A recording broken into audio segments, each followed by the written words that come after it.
with Eileen. And we're recording. Hello, everybody, and welcome back to the Life and Curly Cues podcast with me, Eileen. Welcome to episode 25.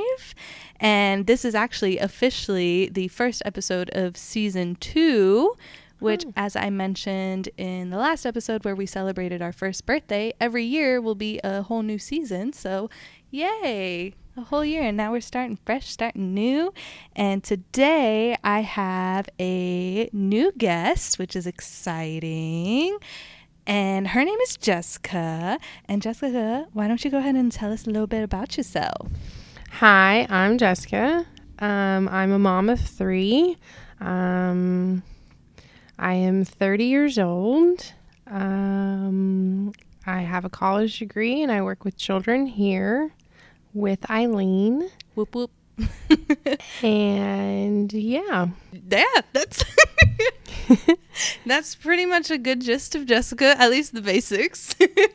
But yeah, I know Jessica because we've worked together, and we've worked together a little over 2 years now, which is crazy to think that I've been here for 2 years already. Mm-hmm. How long have you been here? This is my 4th year. Fun. Yeah. Dang. Yeah. Long time. Yeah.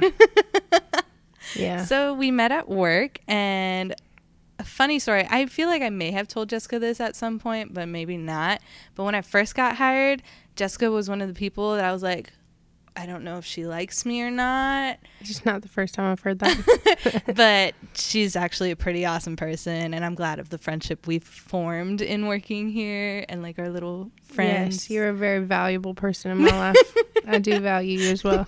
Thanks. Yeah, so I invited Jessica because I thought it'd be awesome, and I know I mentioned my podcast a while ago, and she showed interest, and I was like, I think it's about time that I actually invite coworkers on. I am honored.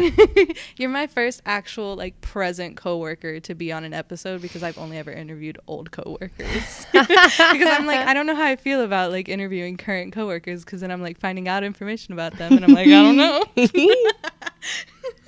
I don't know how I feel about that. So just, I can't talk. I'm episode 25 and I still can't talk, everybody. That's where we're at. Might get dicey. Hold on. But Jessica, here's the real reason why we're here. Yes, ma'am. We like to talk about adulting here. So why don't you share with us any moment or your thoughts on the time you felt like, oof, man, okay, I'm an adult now. Or even if you feel that way. I definitely have had several moments. My mother passed away when I was 19. I got to be part of the funeral planning process. That was definitely like the huge first adult moment. I had a child at 21. Definitely becoming in tune with your body and figuring out what's going on, and that moment of labor and delivery was a huge adult moment. Planning her first birthday was even more fun, like buying a piñata and a cake, and how many people are we feeding, and who are we inviting, and where's the invitations, like that. Definitely proud mama moment. Mm-hmm. And then, first big move, first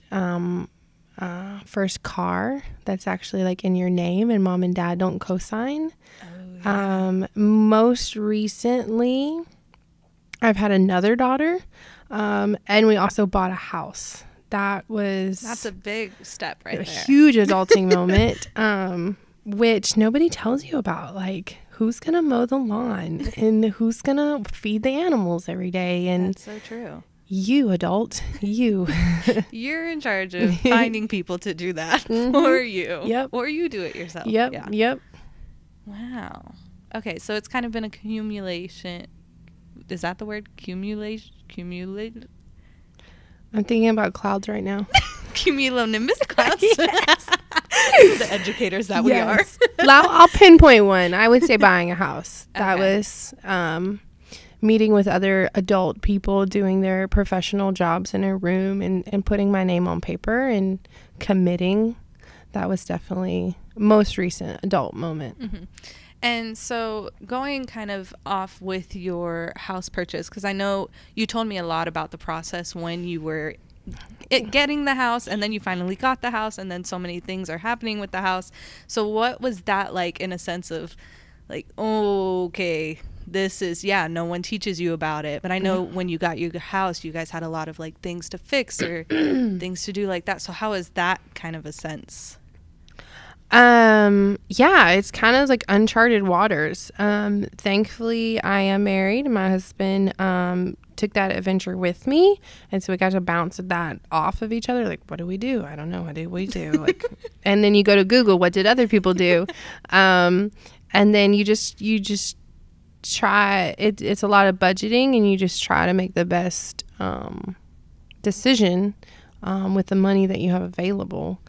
And then, going back to budget, you have a future budget for things, like the AC might go out. So you're essentially thinking ahead when you have a house. You do. You do. It's very, hurry up and wait. It's like when a baby's coming. You know, you have 9 months to grow it, and then some point in a week, it's just going to come, and you don't know. You don't know when. And they do that with the closing process. You have 10 days of appointments and things like that. And then you have to wait on other people to do their job. And then you have to hurry up and get to this office and sign the paper and get your keys. And then they never talk to you again. And then I'm rambling. Oh, no, it's okay to ramble. I'm intrigued because like I've mentioned many times, like I have not lived in an apartment before. I've never lived in a house before. Like, I don't know that process, so it's nice to hear it from you who excuse me, went through that process, and you're still trying to be like, well, what happens here? What's the next step? Happening? Yes. That type of thing. Going kind of off on a different little tangent. So you went to school. And I love hearing your story about school, because you went to school for something that like I was interested in going to school for, and then you ended up in education here. So kind of talk about, you went to school, what did you go to school for, and then how did going from that program, how did you transition or find your way here into the education world? Animals have been a huge part of my life, my entire life. My dad is a canine cop. Okay. And Free Willy just really grabbed my heart and took me places. I feel like that movie just really hit the heartstrings on everybody. I gotta be, that's my job. I gotta be at SeaWorld. I gotta do it. And so you know, when you get to be a junior in high school and they tell you like, go look at the job that you want to do and see about what you need, that SeaWorld needed biology degrees. So then you go to the next step. Well, who gives you a biology degree? And I grew up in a college town, and my mom insisted that I would not go to that college town, that I would venture out and have a college experience away from home and grow. So I went to the farthest place possible. I grew up in North Carolina, and I went to school in Hawaii, Hilo, Hawaii. Yeah, that's a distance. That's a cross-country distance. Yeah, it was several suitcases full of crap. And I started out at animal science for a semester, and I worked a lot on a farm, and SeaWorld did not like it. So second semester I switched to biology, and I was awesome at plant biology. I rocked it. I loved it. Then the third semester I went to animal biology. It was 5 tests at 8 a.m. with the same guy. And I took it 3 times. And I never once passed it. I never got it. I couldn't get all the information. So, you know, student loans, life goals, like something's got to change. And, you know, living situations changed, and my mother passed and all that time. And I went to Nepal for a mission trip, and majority of the group went to higher elevation of the Himalayan mountains, and I stayed in Kathmandu, and I worked with this orphanage and these children, and they were basically children of those villagers in the higher elevations. They wanted their children to have proper education, and so they got sent to Kathmandu to do that. So technically orphanage, technically boarding school, like who's taking care of them? I don't know. But they're being fed and educated. And so I hung out with them. I played soccer. Then revelational. It was awesome. I did share Bible stories. We talked about Noah being swallowed by a whale, which is a huge just regional like fairy tales and mythical items, and that just really catches their attention, and they believe it. They hook into it, right? And then fed them ice cream. Italian gelato, actually. For the first time. I took the whole orphanage. Really? Yes. The lady I was with, her name was Jenny. She actually paid for the whole bit. But she took her girls with us on the trip, but they were sick, so she had to stay home with them. But I led this entire orphanage down the hill through Kathmandu, which you just have to go to experience. There are motorbikes and trash and cows and no real roadways or light systems. And there's like 20 different political parties, so someone's always riding. Anyway, so we come all the way down the hill and get to ice cream and gelato, and just that pure excitement and engagement and like attention. I was given attention, and I wanted more. I wanted to see what I could do with it. I got back home to Hawaii, and I transferred degrees one more time. Sorry, Dad. And I got a degree in early education, childhood development. Oh, nice. I did not know you have been to like Nepal. I spent a whole month there. Dang. Yeah. Yeah. Wow. That's a cool story. And you mentioning that kind of reminded me. So I went to Costa Rica just for 2 weeks, so not even as long as you. But I also volunteered at an orphanage where it wasn't necessarily an orphanage because all these kids did have families, but they came from families who had like bad backgrounds or like lots of issues. And so this was a place for the kids to go during the day while things were happening at home. And it was kind of that same experience where the simplest of things gave them the joy that they love so much. And then we were only with the kids for 3 days out of those 2 weeks. Some of the people I was on the trip with were longer, but me, 3 days. And I was with the preschool aged kids, which was my first time kind of being put in a preschool situation. And the kids, after the 3 days, were like crying and sobbing and chasing after our van as we were driving off the property. And that was also the moment where I was like, this is kind of what I need to do. Yeah. And it's crazy how different it is in like from here and other countries. I love what we do here because you do get to see similarities of people and cultures that are geographically nowhere close. And the same with animals and their culture and things. And you're just like, what? We're all connected? What? Yeah. What is this? That's a crazy like education journey. And you did all of that in Hawaii. So like you finished in Hawaii and then after Hawaii you came back. Yes.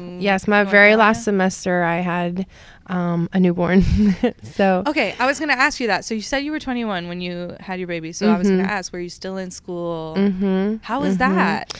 While I was pregnant, I went full force. Just trying to get all those classes out of the way. And then she was born November. Midterms were mid-December. Oh, man. So that was intense. Adulting moment, leaving your crying baby with your current husband and like, I have to go to English class. I'll be right back.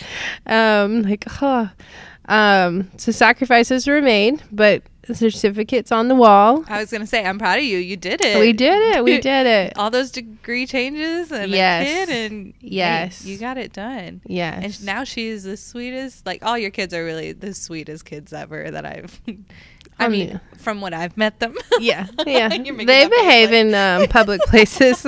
They're encouraged. Okay, so one thing I want to talk to you about, which I love sharing to like my friends and family out of work about you, is your love for animals and all the animals you have at home. So how many animals total do you have? Right now we're actually kind of thin on animals. We have some chickens. 3 chickens right now. We're in the market for a rooster and maybe 2 more hens, because we have a little dog named Hank and the chickens need some protection from our little dog, Hank. And then we have Penny the pig, and we have Tucker, the standard American bulldog. We once upon a time did have a hedgehog. We found him a home with a vet tech who knew, that's like a perfect setup right there. Who knew more about his needs and things. It was a bucket list animal. We loved and enjoyed him for a while, and then it was time. We just didn't have adequate space for him. We did have a Great Dane at one time. He would eat socks. He'd get very nervous at our house. He's at a new house. He's the only dog there. And so he gets extra love from all the girls that live there, and he does not eat their socks. So maybe that was what he needed to just be kind of the Lone Ranger in his household. But yes, I'm always Charming Pet Rescue. It works out of Bernie area, and they'll post daily, and I'm like, oh my gosh, look at this dog. Oh my gosh, look at that dog. Oh my gosh, look at that dog. And my husband's like, stop it. No. No. So is this essentially kind of the most you've ever had as far as like animals in your care of some sort, or did you grow up with like so much more? Really? So when I was a kid, we had a rabbit named Dusty. It lived outside under the tree in the front yard. It had a custom built cage. One side was hard plywood and one side was chicken wire, and rabbits can potty train. And so every week or two we'd go under the chicken wire and clean it out. She would jump around in the front yard and eat the veggies my mom would plant. We always had dogs. My dad was a canine cop. We always had dogs. I had a yellow lab and a black lab at one point. We had 2 cats and miniature dwarf hamsters, a snake, and a turtle. My brother was at Camp Lejeune at boot camp and came home for visitation and brought this itty bitty turtle home in a coffee pot. Oh my gosh. And it was like, Jess, I've brought you a gift. It was in the warehouse. Like it wasn't anywhere near where it needed to be. I'm sure in today's age that would have been handled differently, but we put it in a tank and took care of it for 15 years, and it grew to be ginormous. I would hand feed it goldfish, goldies and minis, rosies from the pet store. My dad found a bald python on the street while on duty. He scooped it up and took it to the local pet shop, and that guy held on to it for 2 weeks while my dad convinced my mom that we should have it at our house. And we did, and we brought it home. And then I was walking through the pet shop, and I just really wanted something to love, and there were dwarf hamsters, and they were on sale. They're like $5 off, and so my mom was like, sure, bring them over. And then the Dusty the rabbit, and then the dogs and the cats. We had an orange and white cat named Bojangles. If you've been to North Carolina, you need to go to the Bojangles restaurant. I was going to say, we drove by it a lot when we went. And they got good biscuits. Yeah. I don't think we ever stopped, but we did. My cat, Bojangles. And then we had another cat named Darcy. Nice. Yeah, she was real sweet. She hated guests and would hide out under the covers in my mom's bed when anybody different came to the house. Yeah. Huh. This one cat pet sat for, I did not see her until my final day pet sitting that weekend. Mm-hmm. As I was leaving, she finally came out, and I was like, okay, I guess you don't like people. Make sure you close the door. Yeah. I'm gonna make sure you stay in here since now you're out. Mm-hmm. But yeah, that's so cool that you grew up with. I guess that makes sense. Mm-hmm. Why you have so many now, but that's pretty cool to see, because like me, I only grew up with like dogs, one dog every once in a while, and then I have fantasized about not having any animals and how calm and different that would be. But then who would you snuggle with? Who would you snuggle with? How much fun would you be having? And it's just fun to say we have a pig, and people make that face. Yes. You have a pig? You have a pig? How do you have a pig in the middle of Texas? You look up the San Antonio City of Ordinance, and you're allowed. Yeah, you can have llamas. Oh my gosh, you can have llamas. Well, Like, they have to their meet a dwelling has to be 1,000 feet from your backyard. And I don't have that kind of space. Also, llamas are pack animals. And they come at about a price tag about $3,000 a piece. So yeah, so it's like 6,000 yeah, at least to have it fully one day. Good. One day. One day we're all just going to show up to Jessica's farm, and it's going to be just everything everywhere. Kids running wild, animals running wild, husbands over there cooking up the meals for everybody. The dream. The dream. Okay. So my final question for you that I actually wrote down so I wouldn't forget was, in the time that I've known you, you've mentioned a lot about different types of jobs you've had and stuff. So I want to know, what's the like oddest job you've ever had, or a job that really sticks out in your mind that you were like, what were we even doing?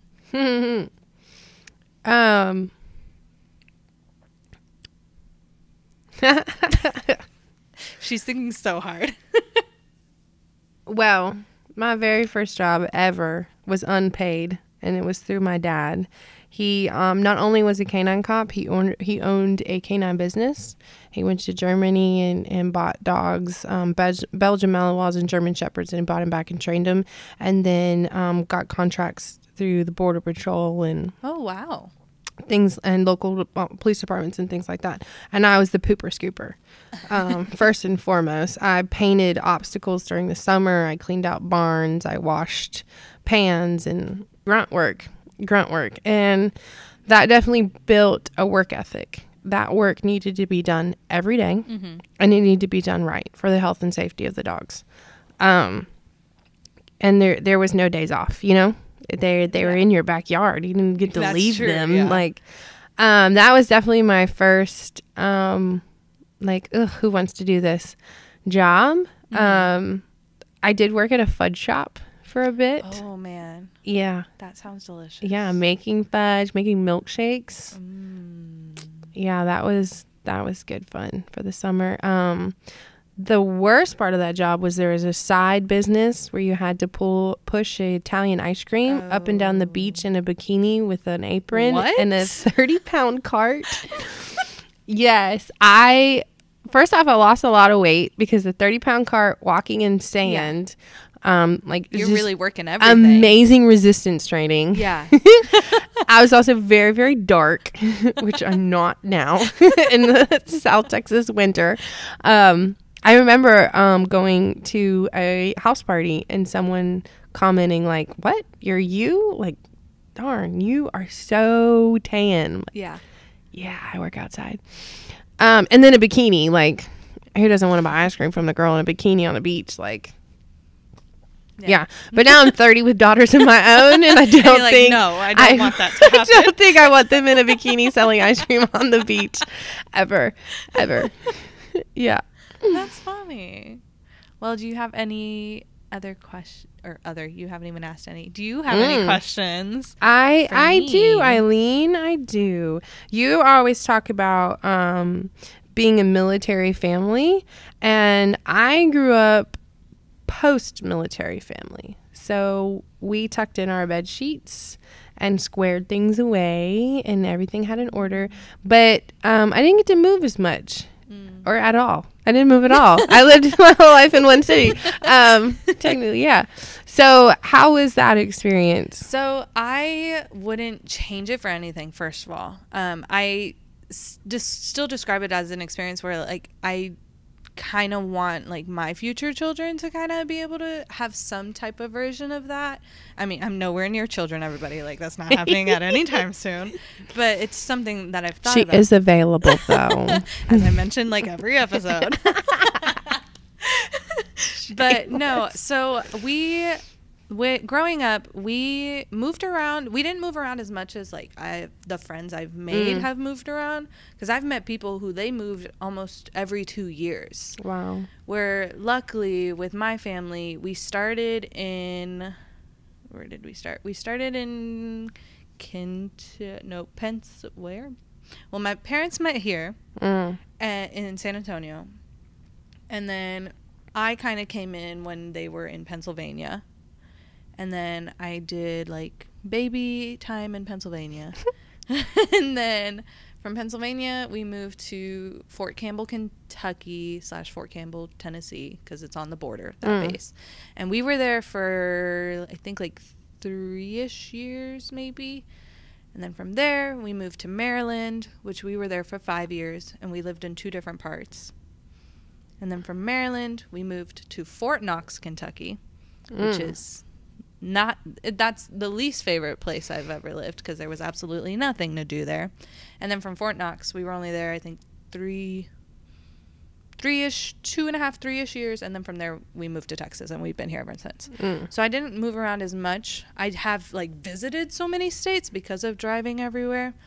But with that experience, I was able to learn quickly how to make friends, learn quickly kind of how to, and since I'm the oldest, be like, okay, little brothers, we gotta go. Like, I was kind of the person setting the example, so I kind of had to show the tougher skin as far as, like, it also sucks for me, but I'm gonna show that I'm strong to, like, move and get everyone out of here and that type of thing. You do that. Yeah, which, I mean, yeah, you can definitely see that nowadays and all that.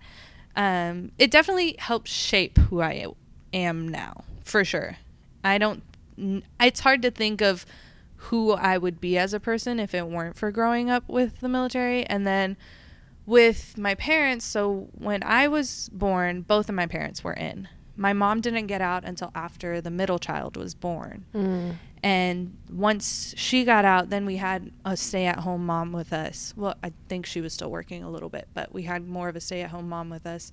And then I think it was more a little weird because Dad, he was working almost basically 24/7. He would come home, but he would still kind of be in work mode. At some point, he was a drill sergeant, so he would still be in drill sergeant mode coming home. And there were some days where we were like, okay, we're not talking to Dad today because he looks very angry and something happened at work, and we're just gonna wait till tomorrow. So that kind of was a weird dynamic during that time frame. But I mean, I think I'm rambling at this point on, but it's helped me figure out life. And now I can see the way I look at things from both perspectives, and I feel like kind of growing up in the military made me look at both perspectives to be like, oh, it's sad that we're leaving, but hey, adventure. Yeah, there's a new adventure. There's new friends. And lately with social media, I've been able to reconnect with people that I met when I was in elementary school. That's awesome. And so, and then that was a bummer because I don't even remember how many elementary schools I went to. That I only remember from 3rd grade up. I don't even remember anything else before that. And so that was an experience. And then I went to school experiences where I had never heard of. I went to an intermediate school, which I have never heard of anywhere else except for where I went to intermediate school. And intermediate school was... What grades did they have? That was when I was in Kentucky, and it was 4th, 5th, and 6th grade. It was after elementary school, before middle school, and middle school was only 7th and 8th grade. Those Yankees. So that was it. And I don't know if I answered your question. I kind of just rambled from that. No, I heard a lot of good details in there. I did. But it was more freestyle. And then my parents, we're a big Hispanic family, so it was family all the time anywhere. No matter where we were, as long as we were all together, as long as we were kind of, family came first. As long as we knew we would be together no matter where we were, everything was fine. And then it helped everywhere we went, there was some type of family there. Because all of our family grew up and was raised in Puerto Rico, but since then, a lot of them have moved on to the States. And so we had family kind of close to wherever we were stationed. So it was still nice to have a little piece of home. Like, oh, we're going to a new place. But, hey, there's actually family already there. So it kind of made it feel more homey faster. That's good. Yeah. That's been pretty much it since then. So, one more question. Are you here to stay? Like San Antonio? I don't know. I know I'm here to stay for a few more years, but I don't know after that. It kind of depends. So, actually, today I started my grad school applications. Congratulations. To go into the summer. And I think it's going to go kind of based off of what happens after I finish grad school, based off of that. But I don't see San Antonio being kind of like where I stay for like the rest of my life. I've been trying to get out of San Antonio since we moved here. Well, I will miss you. I'm a homebody. I grew up in North Carolina till I was 18. I went to college in Hawaii. We came here because of a big family move. My husband would love for me to go to California, and I would love to go to like Key West or like wear a bikini. No, see, and my thing has always been where I've always wanted to live somewhere where there's like a beach nearby. And you grew up in North Carolina. You were near a beach all the time, essentially. Yeah, I've lived in South Texas 7 years. This is my longest without an ocean. I do make a stand. I refuse to live in a landlocked state. I don't. That is divorce. I don't care. I don't care. I'm sorry, John. But no, and that has been a dream. I mean, the ultimate dream is to be living like Australia, New Zealand at some point, but I don't know. That's such like a culture shock. That is a very different culture shock, which is why that's not going to happen until a very long time. Next season, we can talk about culture shock, moving places. Yeah. But yeah, I see myself here for a few more years. Who knows? Something else is probably planned for me to stay longer or anything like that. But San Antonio has grown on me, so it's not that much. I know when I first moved here, I was like, I really don't like it here. And then it grew on me. Really? And then when I was applying to colleges, I was trying to get out of Texas or even just out of San Antonio. I was like, I really don't want to be here. Like, I get out as fast as possible. My ultimate goal was to go to Florida and like do Florida because I wanted to do marine biology. So that was like the place. And then I had a scholarship and everything for a school, but then I'm a homebody, so I wanted to stay near family, which is why I stayed here and only went to a school 45 minutes away from home. So you really want adventure, but you want it with your people. Yes. There you go. So Mom, if you're listening, Eileen needs you to move somewhere. So that's kind of been the thing. But if the opportunity presents itself, then I'm going to like jump on that opportunity to go somewhere, do something. Yeah. And that type of thing, which is why I've kind of been building up that mentality of like wanting to at least do a little more traveling so I could kind of get used to like going places either by myself. Like if I had to move somewhere, like our other coworker who left a while ago, who just picked up and moved and drove for a whole weekend to move to a state by herself. Or another country. Exactly. So, never know. Yeah. But eventually. I'll live my life.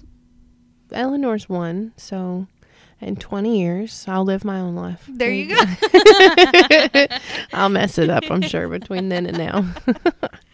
Yeah. Is there a dream place where you like either in the U.S. or out of the U.S. where you're just like you've always envisioned either visiting there or living there for like a portion of time? I grew up where moonshine meets garden parties. How do you say it? How you say the Marine chant? I don't know. Hoorah. Hoorah. Or hooah. I mean, the Army does hooah. I guess they all do hooah. I don't know. Hoorah. My mom always did that. Anyways. And so, God bless America. So it was like ingrained to me. But when I was living in Nepal, it became less scary to live outside of the U.S. Mm-hmm. It wasn't as scary. It was a great way. I'm not going to die. I'm not going to get the Black Plague mm-hmm. from living in a different country. So Egypt, South Africa, somewhere exotic. Mm-hmm. Morocco, but I from my time living in Nepal, I definitely know currency exchange holidays, business hours, paperwork, like those things would all be massive adjustments, and my anxiety at this moment is not ready for that. Handle that. Yeah. Oh, nice. That's pretty cool. Well, I hope one day you get the chance to at least one day visit one of those. I do watch those shows, those $1 million HGTV shows, and they go to foreign countries and buy houses on the beach for like $100. What the heck? Yeah, and I'm like, okay, Guatemalan bar. Yeah, next adventure. Freaking nice. Yes. You still got to pay for your plane ticket there. Yes. Yes. I know, and that's the hard part about traveling. It's like the plane ticket, because once you're in the country, it's not so bad. Yeah, you can budget your meals or your adventures. Yeah. Exactly. Well, Jessica, we're getting to the tail end of the podcast. So now it's time for the mug of questions. Okay. And you put it all the way over here. So I'm going to take it all the way to you. Oh, fun. So you can pick. Oh. It's also allergy season in South Texas, so. Pardon all of the things. I don't normally sound like this. Ooh, Eileen. Something you've... something... You were very excited. My thumb covered a word, and so it made a new meaning. Something new you've tried recently. Food-wise, I've been starting to try and eat some more vegetables. I'm so proud of you. I know. Yesterday I had a salad with cucumbers in it. Baby steps. No, but I have been, my mom is doing a keto diet currently, and so the grocery shopping she's been doing has only been keto stuff, so I've been incorporating her stuff into forcing you to eat a different way. But I have been like trying new vegetables and new fruits. Like I used to not eat blueberries at all, and now I'm okay with eating some blueberries here and there. I'm still working on it, but you know, getting there. That's something new I've tried. Non-food related, I started which today is day 11. I started a 20-day like workout challenge to kind of try to get my body back into the shape that I want it to be in. So that's kind of something new. I kind of figured out that type of thing. I think that's it, new-wise. What about you? First off, you're amazing. So thanks. I'm working on body issues over here. Someone's going to appreciate you, and then I'm going to just stand in the background clapping creepishly. Go you, go you. New things. Well, I mean, my life's not that adventurous. I'm like doing drop off and pick up and dinners and doctor's appointments and parent teacher conferences. But I have been trying not to charge my phone in my bedroom. Okay. So I have to plug it in and then go to bed. Basically like and then even more so the benefit is this: when the alarm goes off in the room over, I have to get up and go get it instead of hit that snooze button while in bed. Yeah. But basically like making an intentional conscious decision. I am going to bed, plug this in, no more screen time, come back over. Okay. Yeah. That's smart. It's working. Now if I have a 1-year-old that would get on board with the new sleep plan to go to sleep, it would be beautiful. Oh man. Jessica, if you could be any movie or TV character, who would you be? That's a flip. I really like Emily Deschanel's Bones character. I haven't seen Bones. She's just so aware, like Sherlock Holmes-esque aware, because she's so educated and so brilliant, and socially she's so awkward. Like I went like the benefit, no negative. So she doesn't fit into a lot of situations, and a lot of people don't understand her, and which resonates with me. But she's just so smart. Or Dr. Doolittle. Not Eddie Murphy, Dr. Doolittle. I haven't seen the new Dr. Doolittle and not yet. Robert like the original Downey Jr. I was going to call him De Niro. 1954, okay. Which I don't even know that man's name. But the whole concept of like appreciation for animals. And that's what I try to pull into my job too. Mm-hmm. Like, talk about it. What happened? Yeah. Let's figure it out. And he does that with a species that is dumb and can't understand. And like, what? No. And then he goes on the grand adventure to find Star Island. And if you don't know what I'm talking about, y'all need to go find the 1954 Dr. Doolittle. And get educated. Yeah. It's based out of England. He wears a top hat. He's got a boat with a little boy. And it's not creepy at all. It's amazing. I haven't even seen the new one, so I don't know how to compare it, but it's cool. a flip. Yeah. Nice. How about you? As you were saying all that, I was trying to think, and the only thing that would come to mind is Jess from New Girl. Just because I feel Do you know the Bones? My character is her sister. Okay, you said Deschanel, life. And I was like, is she related to Zooey Deschanel? Real life. Okay. She's the older sister. Emily's the older sister. So I feel like there's probably some other character that I feel also, but right now the only one I can think of is Jess from New Girl, because I feel like her awkward levels are kind of how I feel awkward in a lot of different situations. And also her character is kind of like me, where she kind of looks to see the positive in things and doesn't strive to see the negative in things, and always tries to make everything so happy and like very optimistic. Yes. And so either I strive to be that optimistic, or sometimes I am that optimistic. I can't talk. And also she has like a fun group of friends, and I surround myself with fun people. They're hilarious. Yes. Schmidt is the best. Yes, I love him with fun people. So at this moment, I would say I would be her. But also, I love that show. I can see you in a loft with a bunch of people. I really could. Right? I mean, I was an RA for like 3 years. So did you get your question? Oh, no, you got a different question? I got the question I didn't want. I knew it was going to happen. I told you before we started recording. Yes. You're going to see I was all, this sounds no. What's the funniest thing someone has said to you recently? Okay, you give your answer while I filter through my thoughts. I'm trying to think. The funniest thing?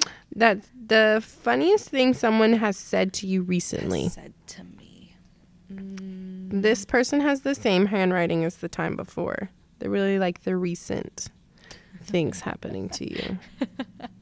This is like a backwards fortune cookie. It's so much fun. The most recent thing someone has said.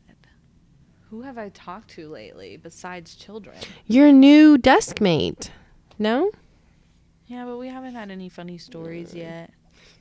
You can. I mean, there's one story, but it's not for the podcast.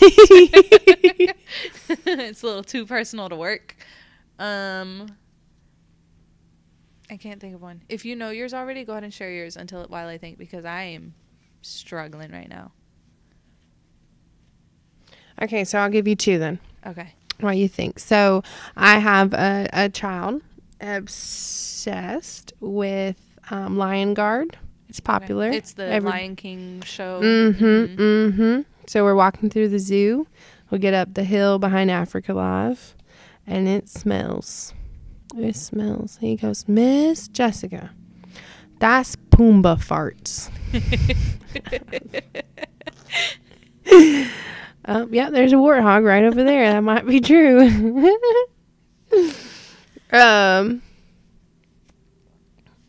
Best one, I've mentioned it to somebody else, but I haven't gotten it off off your chest yet. It's hilarious. More because I was like so socially awkward. I was like, ah. So we had our festival. Mm-hmm. Our country was Greece. And we introduced the culture to the children. We introduced olives, and we provided summer sausage and pita bread. And I was telling the children the menu for our festival for the families that were coming and all that. And I said, we're going to have olives and summer sausage and pita. And this child, she just made the most, disgust face. And I was like, social emotional moment. Oh my gosh, we're going to figure it out. What's going on? Everyone be quiet. We're listening. Child, you made a face. Come tell me what this face is about. I hate penis. And I was like, what? And I oh my gosh, my face turned red. I busting out laughing, and I was like, did I say that? I didn't say that, right? I said pita. I know your mind just starts going, wait. And I was like, pronunciation, articulation. How did I say that? And she just says it again. And I was like, pita. We're eating pita bread at this festival. And I was like, stop saying that. And then, the whole class was like, everyone say pita. Pita. Awesome. Okay, moving on. But her face and you could just see her calculating and getting everyone quiet. Okay, let's listen. No, that's not what I said. Don't tell your mamas. No. That's While my assistant is cracking up, dying, laughing in the back, all red. And I'm like, composure. Hold on, let me laugh. Okay, composure. I think recently, the funniest thing, which today I got to go back in my old classroom, and the kids are very comfortable when I'm around. And so today, one of the things one of the kids said to me, they were like, they came up to me and then they went to my stomach area and they were like, Miss Eileen, do you have a baby? And I'm like, no. And they're like, well, when are you getting a baby? And I said, nope, nowhere near anytime soon. And he was like, but do you have any babies at home? And I'm like, no. And he's like, okay. And I was like, to end the conversation, I was like, all of y'all are my babies. And they're like, and you're our mom. And I'm like, no. This is where it stops. You got 16 adoption papers coming up. So that's the most recent thing, just because it happened today, that I can think of. Okay, last question. Share one species from save, not share. That's my question. Save one species from extinction.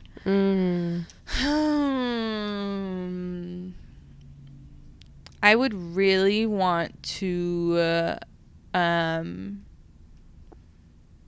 really save, which I haven't done any research lately to see how many are actually left, but the vaquitas, out in the Baja California area, the last I researched when I was a few years ago, there were only 15 left. But what are they? What type of animal? They're a porpoise. Oh. Yes. Oh. And so I had researched them when I was in school. In my marine resources class, we had learned that there were 15 left of the species. And the reason they were being killed was because they are the bycatch to a fish in that same area that has a very large and very valuable swim bladder that a lot of people like overseas. So they're the bycatch to that fish. And that fish is only found in that area. Yeah. And so that's why so many of them are dying. So I would want to save them because they're pretty close to extinction, as there were 15 of them only a few years ago. Wow. So I would want to save that. And they're also just really cute little dolphin. They're dolphins, but they're so tiny. They're just swimming around and get caught up with some other fish. They're not even their fault. Minding their own business. Yes, very much. And just being the bycatch. I hate that. And also, dinosaurs would be cool if they came back. There's a book about that. It's not that cool. What would you save? Oh, goodness. And I made the question.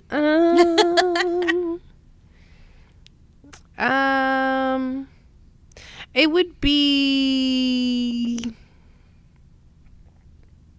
I'm thinking predator or climate indicator. Ooh, okay. Amphibian. Definitely. Texas blind salamanders. Hey. Definitely a climate. But you know what? If I save the climate indicator and the climate doesn't change, then the indicator just dies again. Yeah, see, this is a hard question. I'm sorry. I know. You put it in. Jaguars.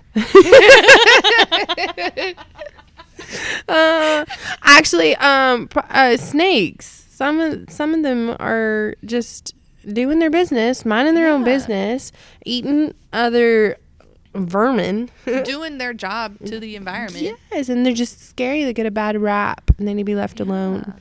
That's how I feel about sharks. I mean, Clark the shark is just adorable. So, just all of them. That was a good question, though. Good thinker. Yes. All of y'all, think about it. What would you save? Now go save it. Now go do it. Do your part. Be the change you want to see in the world. Boom. Well, Jessica, thank you for joining me on this episode of Life in Curly Cues. I really do feel honored. Thank you so much for asking me. I'm glad you liked it, and I'm glad I got you on because we're just so busy. We're just so busy, guys. But it was a fun episode. Do you have any final thoughts to share before we bid adieu? Eileen is amazing. Oh, thanks. She's available. So kind. And beautiful. No. Well, thank you guys for listening. Y'all can listen, y'all can subscribe, y'all can review, do whatever you want. You don't have to listen if you don't want to listen, but I would appreciate you listening, sharing, doing all the things. No, I'm going to be checking how many views and records this is, so y'all need to get on here and click. It matters. But y'all can listen wherever you listen to podcasts. Y'all can find me on Facebook and on YouTube. I do have, finally, my San Francisco vlogs from July finally edited. That's not Canada. I'm waiting on Canada. Canada's gonna be here a while. I just got San Francisco done. So those will be up soon, unless you're already listening. They're already up, but you can check the links below to find those. But I'm excited. I finished them. It's 2 parts, so they will be coming out separately, but they'll be there.